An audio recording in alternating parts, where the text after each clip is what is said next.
Game 3 of that Cavs-Bulls series was something to witness. It was a fantastic game from start to finish. Nobody ever had a double-digit lead. And Derrick Rose had his big playoff moment, hitting a game-winning three-pointer to send the Cavaliers back to their Chicago hotels down 2-1. And now Game 4 means everything to this Cavaliers team. They have to regain home court advantage if they hope to advance. And they'll have to do so in Game 4. A Game 6 is not guaranteed.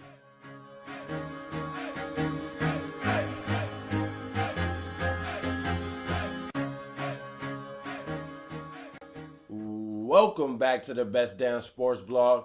Back again, this time to talk NBA, specifically the Cavaliers and Bulls, who are off to a great series.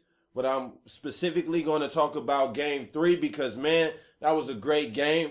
The greatest lead in the game was 8 points by the Cavaliers. The Bulls never led by more than 4 points. And at the end of the game, it was all tied up at 96 after LeBron set up J.R. Smith to hit the game-tying three-pointer that Derrick Rose would eventually wipe out with the game-winning bank shot from deep in Tristan Thompson's face. And just like that, the pressure is all on the Cavaliers now. The Bulls take a commanding 2-1 series lead, and now Game 4 is do or die for the Cavs. I don't see this team beating the Bulls 3 times in a row if they were to lose Game 4, with one game still being in Chicago, which would be Game 6. The Cavaliers are going to have to win Game 4 if they plan on winning this series. But getting back to Game 3, because there are some interesting points to take away from that game. And I'm going to start with a concern that possibly could hinder the Bulls going forward, and that's if Paul Gasol is going to be out any games because he left the game with the strained hamstring. And we've seen Chris Paul miss 2 games, but that is an injury that varies from person to person, athlete to athlete.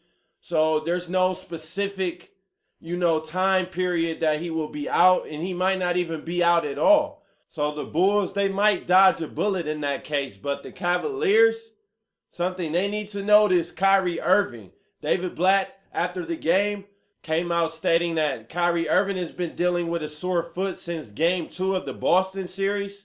And in this game, Kyrie Irving looked to have tweaked his ankle when he went to plant. And in that game, he was pretty much non-existent. He was 3 of 13 from the field, and he was 0 of 9 from 2-point field goal range. He missed easy layup after easy layups. The fantastic finishes we seen from Kyrie game in, game out, he could not duplicate in this game. All of his field goals came from three-point land. After that ankle injury, you could tell and see it in his face, the grimace as he ran up and down the court. You could see the slight limp. It was clear as day. So if Kyrie Irving isn't 100%, along with the loss of Kevin Love for good, and let's not forget, Iman Shumpert pulled his groin in Game 2, and his production took a hit in Game 3. He did not look as explosive. In the first 2 games, he had 22 and 15 points respectively.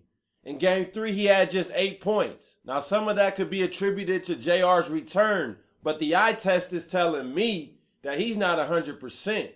He did not look as explosive as he did in Game 2 and 1 in Cleveland. And I don't think it has anything to do with what court he's playing on. I think it has a lot to do with that growing pool. The Cavs, they are not catching any breaks when it comes to injuries. And for Derrick Rose to hit that dagger, I'm going to be honest, that felt like a series dagger and a career-defining moment for Derrick Rose. This is really the Bulls' chance to go to the finals. And let's not forget, they were one of the 2 teams that beat Golden State at home during the regular season. So if anybody has a chance to beat Golden State in the NBA Finals, I would say the Chicago Bulls probably have the best of the Eastern Conference teams remaining, even including the Cavaliers, just because they don't have Kevin Love and they're dealing with all these injury issues. Now, moving on, another takeaway I have is Jimmy Butler's emergence. He is really a talented player, probably the best two-way player in the game, borderline between him and Kawhi right now. If Paul George returns to his regular form, to what we know him to be, he will surpass both. but they aren't too far behind. And Jimmy Butler, man, his on-ball defense against LeBron this series has been amazing. I never seen a player smaller than LeBron be able to keep him in check the way that Jimmy Butler is able to. Yes, LeBron still finished with 27 points, but it took him 25 shots, and he only hit 8 field goals. He shot 32% from the field and 14% from 3. The Bulls, with Jimmy Butler, they play great defense on LeBron, and if they can force him into being inefficient, then they have this series wrapped up. The LeBron we know is far from inefficient, but 8 of 25? How often do we hear that stat line from LeBron? Maybe Kobe, maybe Westbrook. But LeBron James, 8 of 25, that's nothing we hear often. In game 2, he was 13 of 29. It took him 29 shots to get 33 points. And then in game 1, he was 9 of 22, 40% from the field, only finished with 19 points. Jimmy Butler in game 3 chipped in 20 while playing great defense on LeBron. Although he had 27 points, took him 25 shots. So if Jimmy Butler can limit him into being an inefficient scorer while giving the Bulls 20 points, the Cavs don't have a chance unless Tristan Thompson is going to offensive rebound every miss. And man, has Tristan Thompson looked great in this series. He definitely earned him a max contract in these playoffs and leading up. He's been a great offensive rebounder for the Cavs all year. And he's probably been undervalued until now that Kevin Love is out. Now it's glaring his contribution to this team. And the last 2 talking points, which I'll intertwine and make it quick, has to deal with Derrick Rose. And I just got to say, man, he looks like he's back. Yes, he's still been inefficient. Today he was just 10 of 26, only shot 38%. But the way he has drove to the hole without any regard and somewhat of consistency that he has knocked down his jump shots, especially in key moments in the game, I think he's back. And honestly, I can't do anything but be happy for him, even though I'm a Cleveland fan and I live in Cleveland. I mean, D Rose has been through too many injuries that I could even fathom if I was in his shoes to still be out there and willing to trust his body.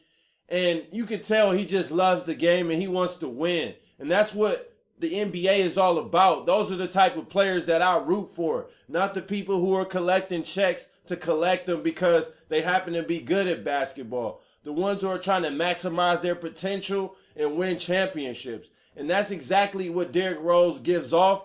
And he shows it on the court every time he's out there.